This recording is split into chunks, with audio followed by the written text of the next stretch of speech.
If you want to understand how a personal brand becomes iconic, look at Jean-Michel Basquiat.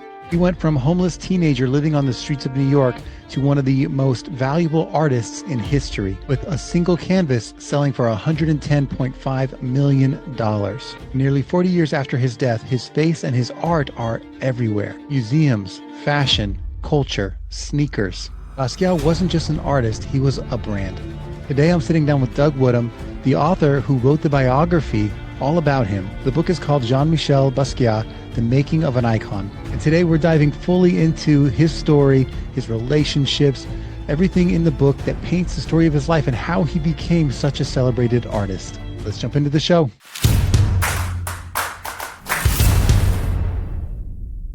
We're going to be diving into a fabulous book you wrote that biographies the life of Jean-Michel Basquiat. It came out in October of 2025. I'd love for you to set the stage today for the audience.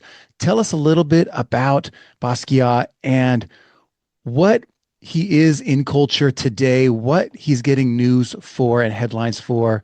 Why are we still hearing about him? So Basquiat is one of the few artists who's in the twin pantheons of both fine art and also pop culture.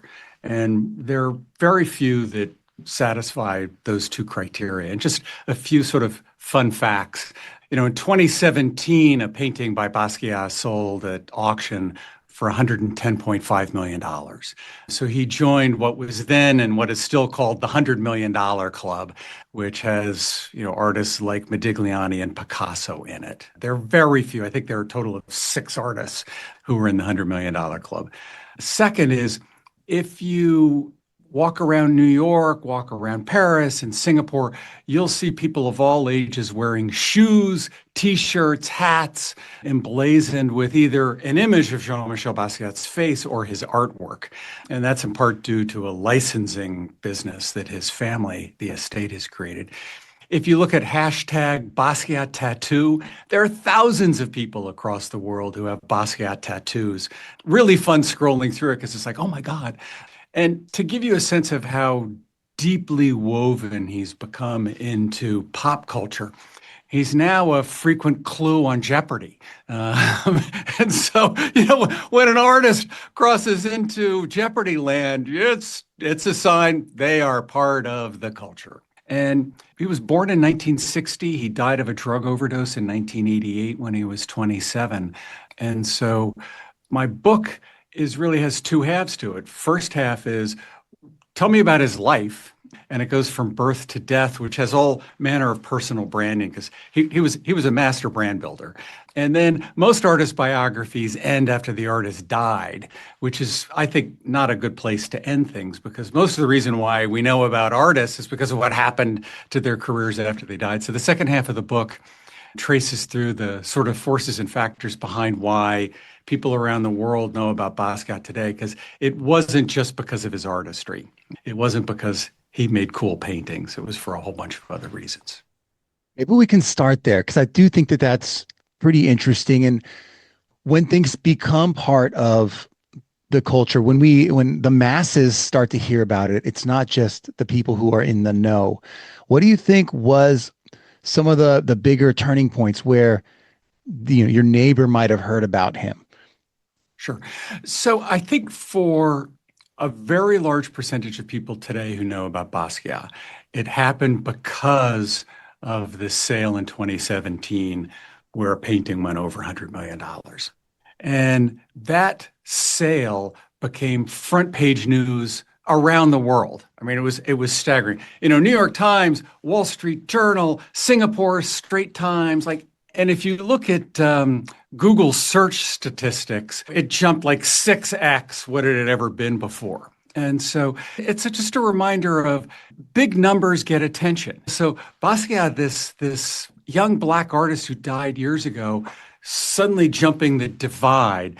So his global reputation soared, and it caused lots of people to go, who is that guy? So again, Google searches, maybe they bought a book. So it's a great example of a sale triggering front page news in, I mean, it was staggering. And also all the social media posts that people, who is this guy? Yeah, I think today we might come across his work and not even know him. I mean, Yes. that's how I think how, like when we talk about how these things have seasons, like Yes. eventually the ideas live on beyond them. You may not even know what you're wearing or what the inspiration for that thing Yes. was. And these Yes. things build on top of each other. Talk about some of the licensing part of that business. How did I know it was his father is running his estate and is has been pretty good about protecting the ownership of that estate and finding ways to build some partnerships. But talk a little bit about that how he's used licensing or how licensing has been used to continue to get those his art to different places. Absolutely. Well, maybe is the way in on that topic. Thing that might surprise many of your listeners is in the art world, most artists are terrified to have their artwork show up on licensed merchandise. They're fine if it's a poster for sale in a museum or in a book, but they're just terrified of the idea of, oh my God, if I let something go on a sneaker, will it lower the value of my high-priced work? So the person who broke that mold was an artist that hopefully many people have heard, Keith Haring. Keith Haring in the 1990s decided, I've got people spending a lot of money to buy my paintings and drawings, but let me create keychains with my images on them. Let me do t-shirts. So he sort of broke the mold. There still are very few artists that go into that territory, but Jean-Michel's dad decided to walk down that path because he wanted to keep as many of the artworks that his son had been stashing in storage units before he died. He didn't want to sell these things. Again, his dad was a trained accountant. His dad sort of learned about the art market over time. So he wanted to hold as much of this work as possible that he inherited. But there was this licensing business that he created. And it was inspired by Keith Haring, and it started tentatively, but then, like in the 1990s and in the 2000s, Basquiat became like the favorite artist of the hip hop crowd. Jay-Z, Kanye, Swizz Beatz started referencing him. And there was a co-branding that they did with Adidas that put Basquiat's images on sneakers, and things just took off. And so I mean, today you can buy sports bras, candles, china, snowboards that have Basquiat's images on it. The only thing that I found that you can't, like bongs and rolling paper, Not gonna happen. the estate is not licensed for that, which is good because he died of a drug overdose. It's not a good thing to do. But there's merch all over the world. I mean, it is just staggering. And so there are many folks in their 30s and 40s who are wealthy, who might dabble and collect art, who want to buy a drawing or something by Basquiat. Oftentimes, when you talk to them, they learned about it because they saw, you know, kids in Hong Kong walking around with shoes on, or somebody had a Basquiat tattoo. So all of that licensing has not hurt his high-priced work at all. Yeah. In fact, it's built out the base of his sort of client pyramid, if you will, for people who don't read art reviews. Maybe they don't even go to a museum, but they want to be sort of part of the zeitgeist. They want to be cool. They want to be fashionable. And if you see all this merch and it's being worn by people who look cool, it just doesn't breed conformity. I think it just breeds interest. Like, who is this? Who is that person wearing it? But it's also, why are they wearing it? I mean, it's a little bit like Che Guevara t-shirts. Like, nobody knows who Che Guevara is. And if you learned about Che Guevara, you probably wouldn't be wanting to wear a Yeah. t-shirt by him. He's like Mao, and that, there was lots of death and destruction associated with him. But, that's It's a Che Guevara. Like it's a brand that's transcended its actual reality to become something of it's like Bob Marley t-shirts too. Yeah.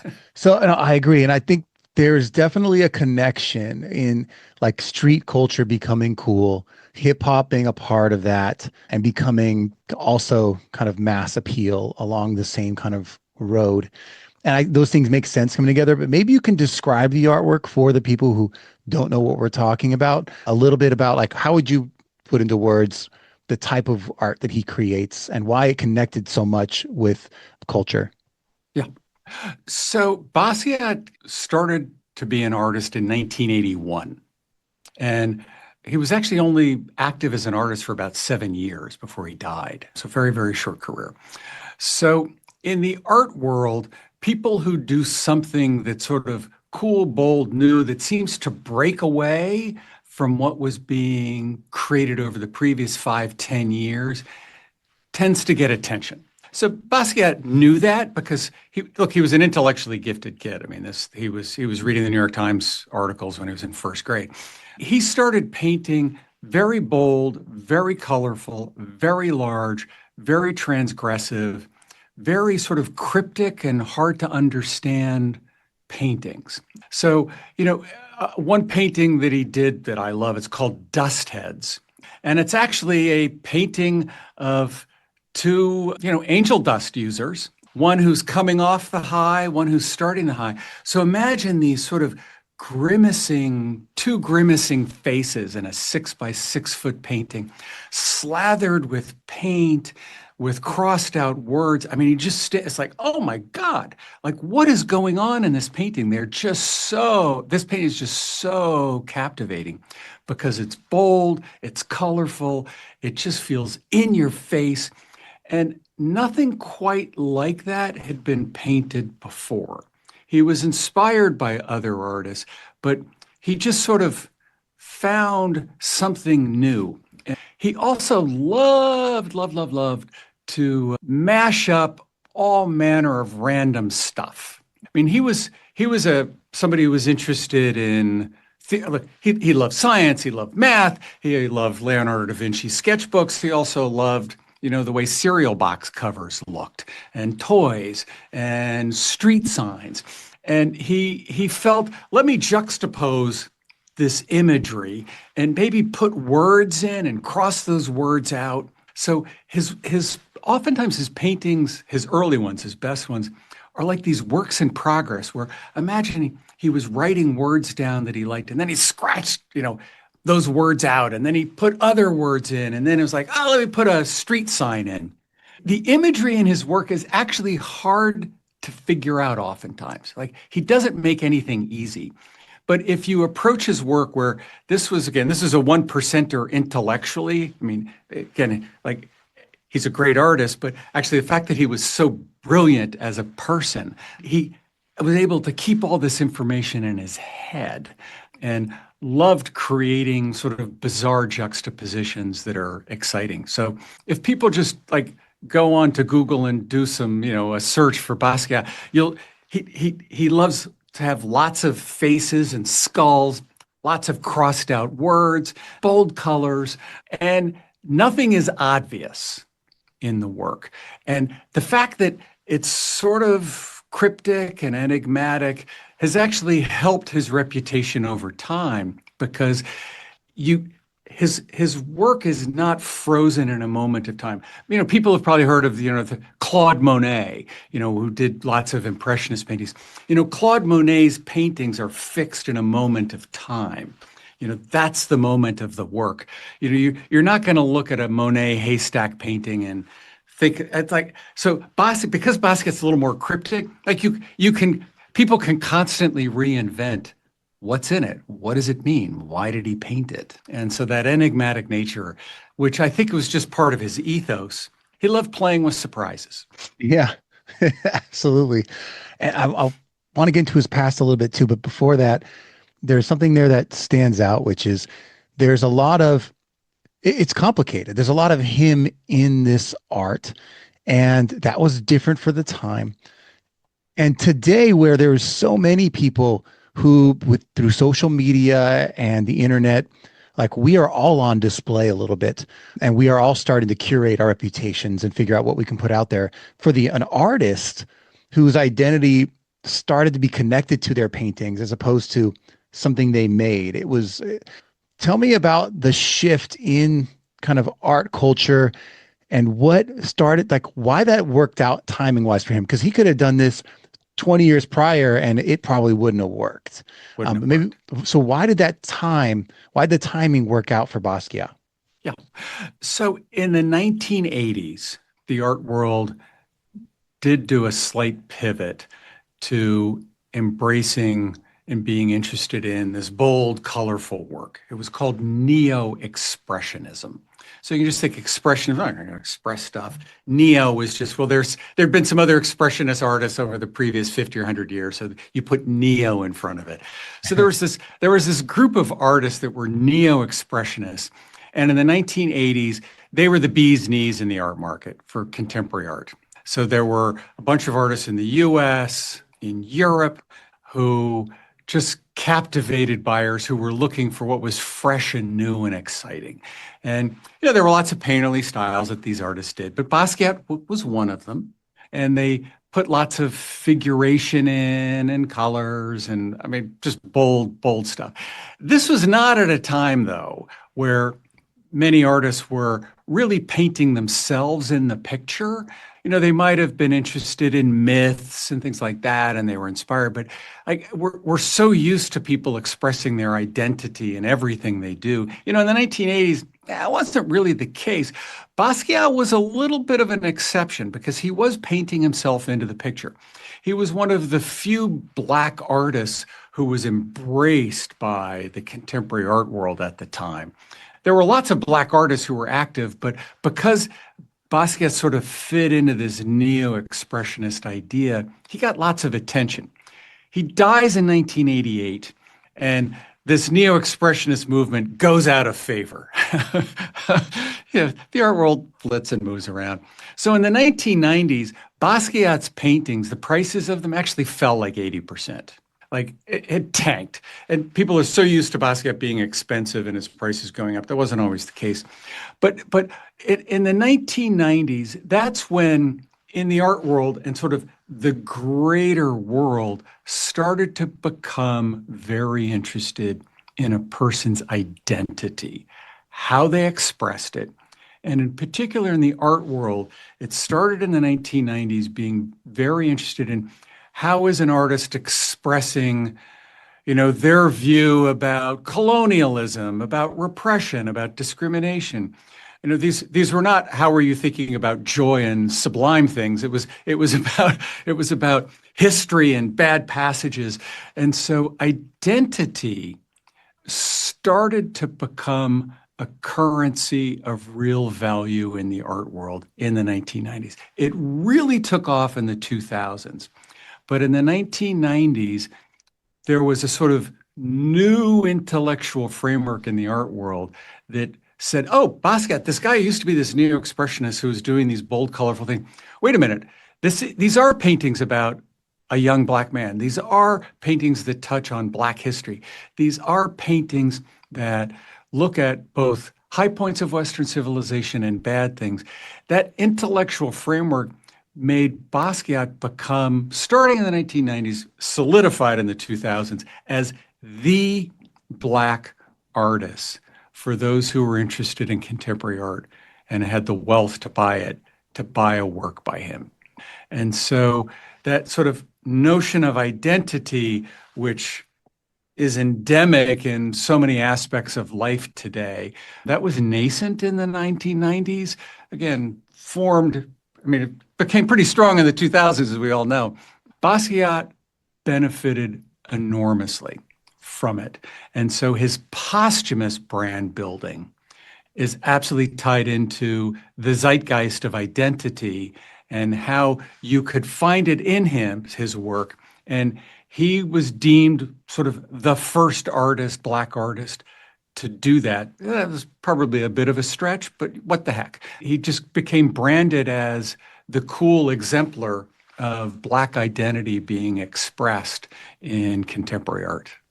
There's a lot of examples of the up and down kind of popularity for him specifically in the art world and people accepting his work, not accepting his work. Um, and I think that that's interesting because there's people along the way that had they made a different decision, we may not have heard about him more than we already did. Someone along the way, said, yeah, let's do licensing. But before that, someone said, let's make a movie about him. Before that, someone said, let's put his art into a catalog. Let's catalog all of his art and share that in these different formats. And there are some buyers along the way. There's all these moments in time that start to move him along. And I think a lot of it starts with who he was and the people who gravitated towards him. There are great stories in the book. Again, if you guys are looking for the book, it's any bookstore, Amazon, anywhere you want to go to find the book. Just look up Basquiat and you'll find the book today. Jean-Michel Basquiat, The Making of an Icon. That's what we're looking for. But great stories in the beginning of the book about his early life. What interested me is when he started to become an adult and didn't have anything. He lived this kind of bohemian New York lifestyle that is romanticized in movies, but couldn't have been easy. Like not much money, living in different people's houses, homeless part of the time, but then finds a place to go where he is frequently kind of amongst other people, artists, culture, where things are happening. You mentioned a place called the Mud Club, where he starts to build some of these critical young relationships in an artist's life. What was the significance of that for him to you?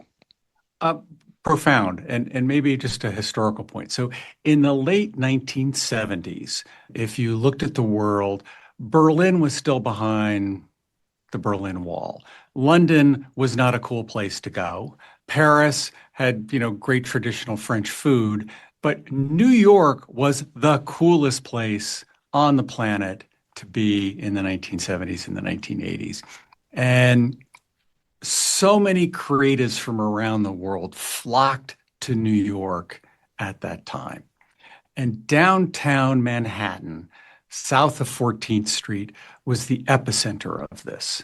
And so it's almost hard for people to imagine that today who weren't living at that point in time, because again, going to Berlin seems so cool and hip now. Well, like nobody was going to Berlin back then. New York was the place you went. So Basquiat, he dropped out of high school and left home when he was 17 and moved to downtown. Ambitious, wanted to be an esteemed creative and was going to find his way forward. And so he spent 18 to 24 months being a sponge in the downtown scene, seeing the best of what musicians, artists, fashion designers were doing. And there was a very active club scene downtown that blew up at night. And Basquiat became a denizen of that world. And so he just figured out who's taking off and why. What is it about how their persona, how they dress, how they look? I mean, not everything about it. I don't want to suggest that his persona was manufactured in its entirety, but he was a savvy guy who wanted to become successful, who wanted to be known. And so he sort of watched the clues for how, other artists were making their name, how musicians on stage presented themselves. And so that moment in time was profoundly important to him because that downtown creative scene was ruthlessly competitive. I mean, people from all over the world had flocked there and across the United States. It was, man, everybody was competing to stand out. And so it was a great laboratory for him to figure out, oh, okay, what am I going to do? Both as a creative expression and how am I going to present myself? And Basquiat was not a fill the room sort of guy. I mean, it's interesting. He was a sort of shy, fragile young man. He was not the guy that, walk in a room of 20 people and like take the room over. But he was the sort of guy who could walk into a room of 20 people and figure out who are the three cool people in the room, and I need to go get to know them. That's a skill. He had it. Yeah. And I think that there's something about figuring out like what do you have that makes you different, especially in your work. And at the time, from what I was reading in the book, he didn't have a lot of art that was like, oh, like these are the pieces, but there was this credibility around some of the work he had done in his graffiti work, Yes. that people wouldn't even consider art, right? Like it Right. was just, but if you're in that neighborhood, you might be seeing these things graffitied on the walls, and there was enough of it that if you're looking for something a little different, you're now positioned. Like, what's the unique? Oh, this up and coming new artist person. Well, oh, he's the guy that there's this one positioning thing. He had this street art that Right. this graffiti that he was known for, and or that at least you might have heard of or thought it was Yes. cool, even if you hadn't heard of it, that like he Yes. had done something like that was a little edgy. Yes. And then he meets the right people, some Right. people who are willing to take him in or be or part of his friend group.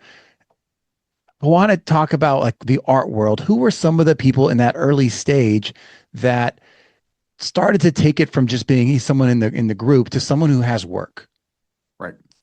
So, in the art world, collectors are oftentimes insecure about what to buy and why. And so, galleries who are run by thoughtful, charismatic people who can explain why somebody's interesting and get you to buy into their view of the world, incredibly important in the contemporary art world. So Basquiat, by being in the downtown scene, seeing all these creatives, sort of figured out, well, how am I going to stand out? And part of it was how he dressed and certainly the work he created. But he also figured out who were the galleries and the people that mattered.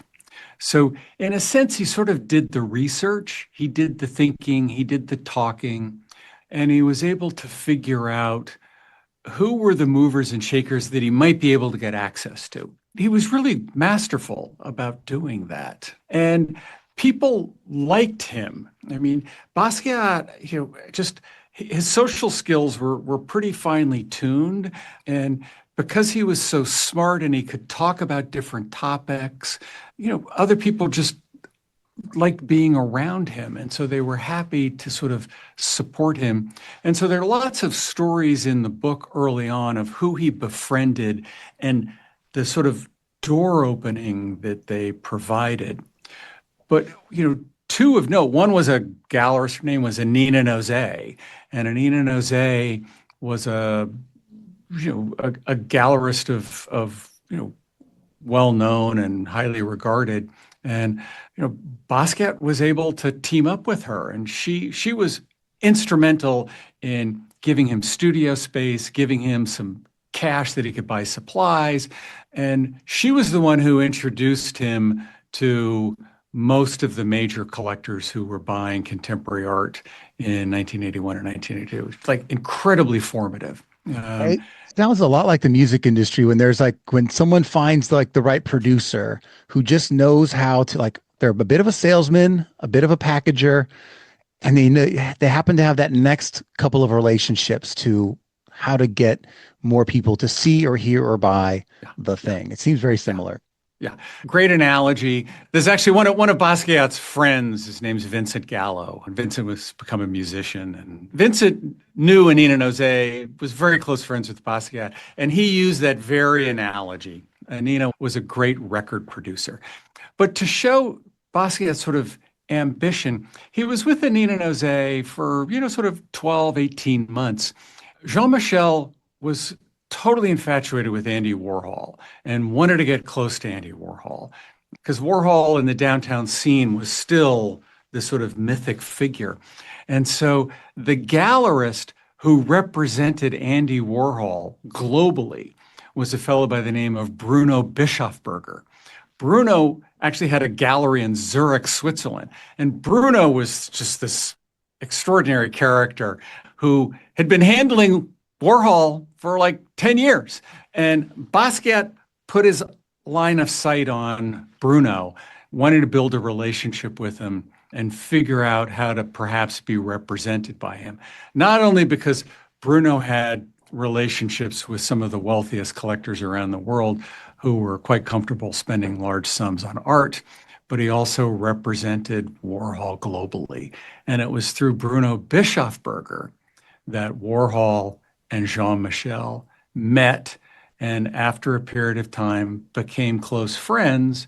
And it sort of is it's a friendship often written about that helped both artists sort of elevate their career. But it's a good example of sort of intelligence, drive, and ambition, Basquiat's part, to figure out who are the players, who are the movers and shakers. To his credit, look, it was a much smaller world. I mean, the creative world today is so large, it's global. There are all these platforms. I mean, it's just the complexity of it is pretty staggering. But Jean-Michel knew how to create things that were going to stand out. He knew how to package himself to help stand out. And he had the social skills and the drive and ambition to figure out, who do I need to get to know and how do I sort of navigate that? And I'm not suggesting all this to diminish his artistic achievements. I mean, if somebody's out there thinking, oh, artists are all pure, and it's like, oh, they're expressing like, yeah, but like most successful artists, they're ambitious and calculated. And I think we can hold two thoughts in our brain: that people have cool, expressive ideas that they want to get out. They're also ambitious and driven, and they're going to drive to make it happen. Yeah, well, and I think we could admit that there's art, but there's also tastemakers who tell you what to listen to, tell the masses what to check out, and tell even the more discerning people, here's maybe the next thing to look at. Hey, Yeah. the next thing in art is happening in New York. Let's look at New York artists where you can get in before other people think it's cool. Yeah, yeah. So the tastemakers are important, and being an artist who recognizes that and finds those people, yeah, like being associated with Warhol, huge for your brand, huge. Right, Like right. you run in the circle, oh, he must be good too, you Yeah, know? yeah, yeah. And for those who are interested in Warhol, like there are all sorts of news stories about Basquiat and Warhol's relationship in the book that I was able to dig up. But one story on tastemakers that I loved writing it and researching it. So in the early 1990s, Basquiat's dead. His market tanks. There are three guys who start buying up sort of every available Basquiat, and there are profiles of them in the book that I think people would just love. It's sort of the business and aesthetics. And so they're really important. In addition to them, very successful creatives in the 1990s started to embrace Basquiat. They loved the fact that he was sort of the Jimi Hendrix of painting. They loved the fact that he produced this amazing work. And so there's a long section about those creatives. And the first one of note was the band U2.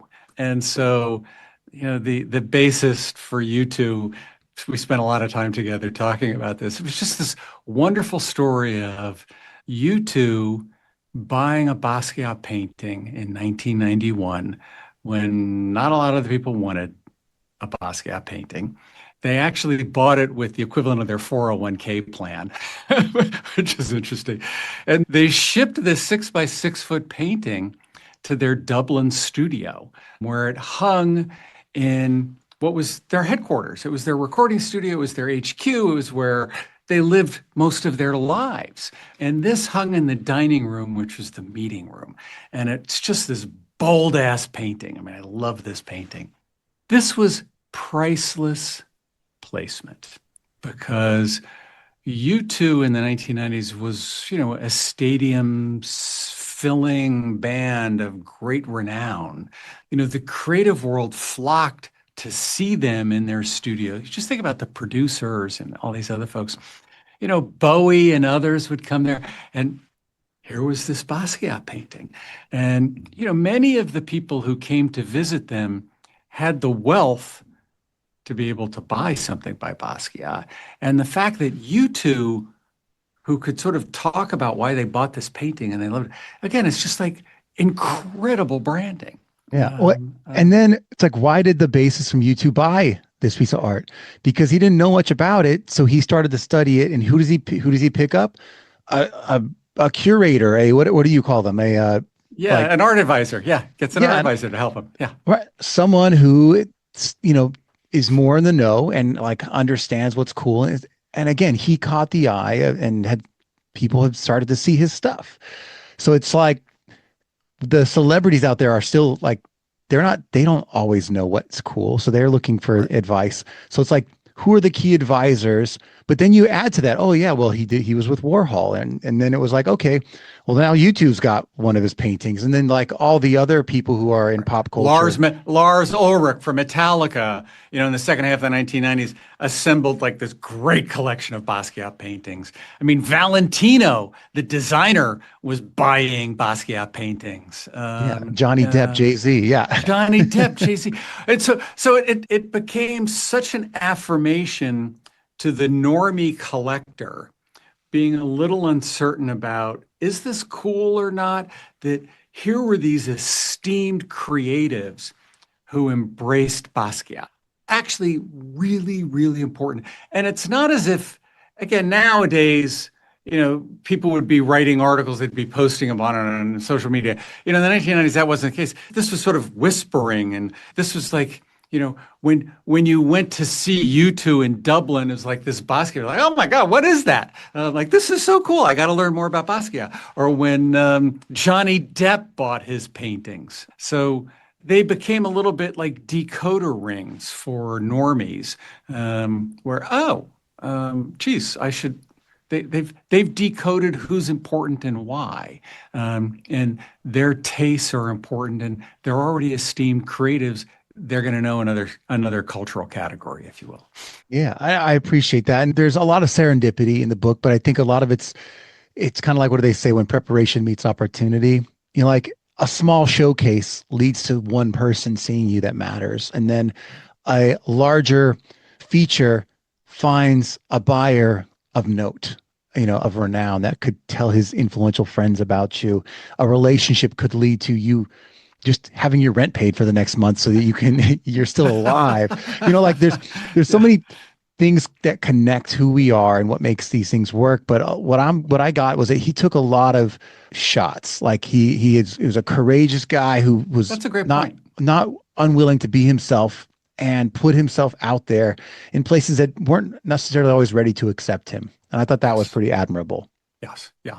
Maybe just one final point on that. When I interviewed his cousin and his uncle who knew him well in his lifetime, they actually made the point of how he was very prideful, he was very intelligent, and he grew up in a world where it was expected for him to be able to live and navigate in multiple worlds. And so Basquiat was actually very comfortable dealing with people of different ethnicities, different economic statuses, gender.